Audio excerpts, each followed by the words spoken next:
Do you know that using Agile management technique will increase productivity by 60% and predictability by 40%? All that while allowing you to make Agile changes to your plan to respond to business demands. What's even crazier is the fact that you can do that with the same team and the same cost. In this video, we will talk about the difference between a conventional management method known as Waterfall and Scrum, an Agile one. Big companies like Apple, Meta, and Twitter use this technique for their projects. Hello, I am Walla, and this is Opportunity Channel. A little bit about myself. I'm an AI researcher and tech math lover. The name of this channel is Opportunity, which is application and opportunity together. I hope you got that. On this channel, we will talk about things that I really love and I hope I can pass some of my experience. We'll talk about AI, machine learning, and mathematics. But what I really hope to do is to break down big complex subjects into easy to understand and enjoyable ones. In this video, we'll briefly explain the difference between Scrum and the Waterfall. Let's start with the Waterfall and let's take an example of a project. Let's say that you have an application that you want to develop and it consists of two main connected systems, an online store, an e-commerce website, and an inventory system. In the Waterfall technique, and as the name suggests, the development happens in stages,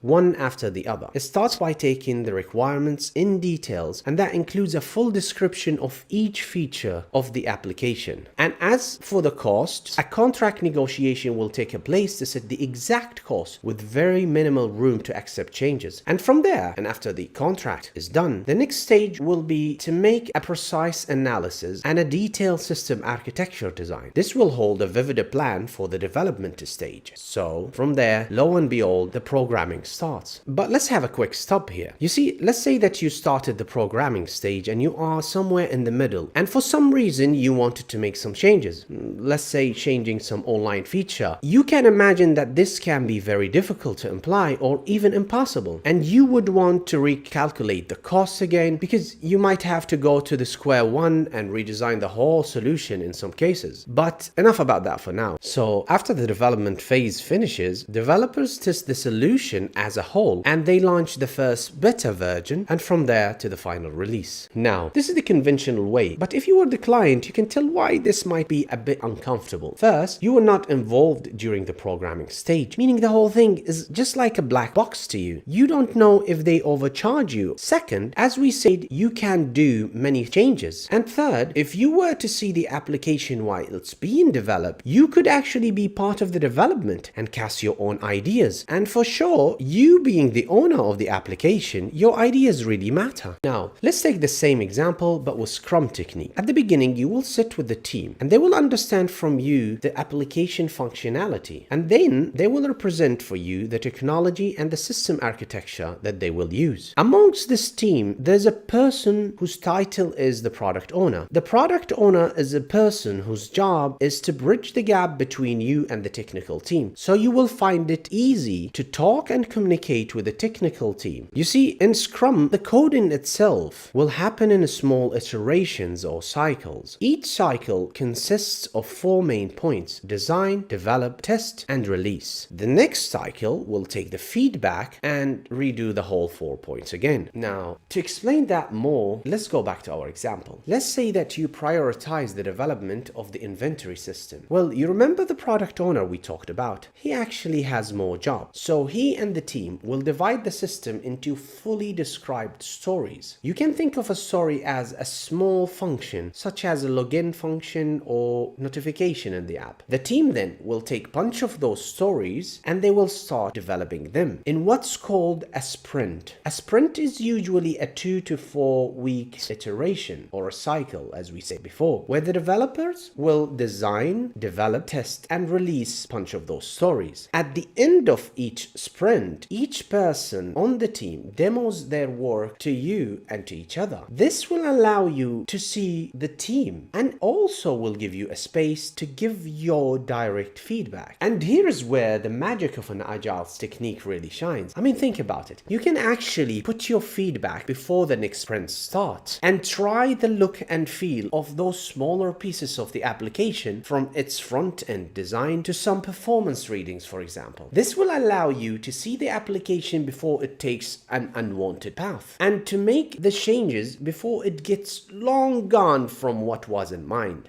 And that's not all. You can also make minor or even major changes before the application parts are put together. And by those changes, I don't mean the ones that were in the scope of work. Let's say that in our example, you wanted to add a third system, a delivery system. You can actually start with it in the middle of the development. This responsiveness to change is why it's called Agile. Now, regarding the cost, you usually pay for the hours the team spent, which still won't differ much from the waterfall technique. There are many other great advantages in Scrum, one of which is creating knowledge-sharing environment where junior developers sit with senior ones with one goal in mind: meet the deadline of each sprint as a team. And if you think about it, Scrum creates a self-motivated and managed team. And this, for me personally, is the most important factor. Now, let's point out 3 major advantages of using Scrum. First is transparency. Meeting the team every sprint allows you to know who's who and who's doing what, unlike the isolation that happens between the client and the actual coder in the waterfall technique. And that derives us to the second point, which is the ease of inspection in Scrum. Lastly is the responsiveness. That being said, running Scrum is not that easy. And I personally find a sentence from the Scrum guide to be really fascinating. I quote, "Scrum is simple to understand,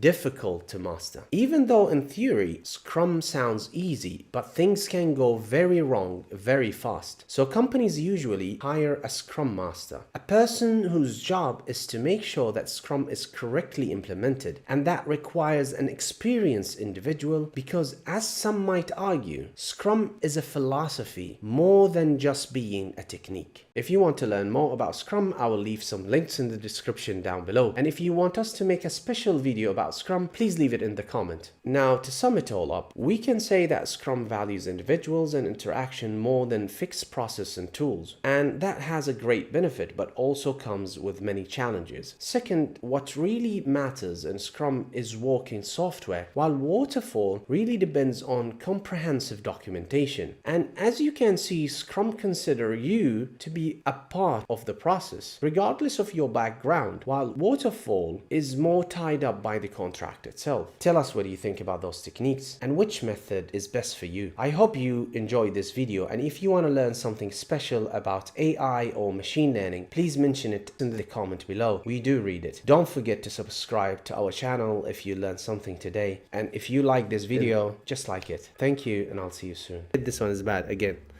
Yeah. Hello, I am Daniel on this opportunity channel, and don't forget to subscribe, and I will see you soon. Okay, everybody? Okay, everybody. I'll see you soon. That's it. And Newton.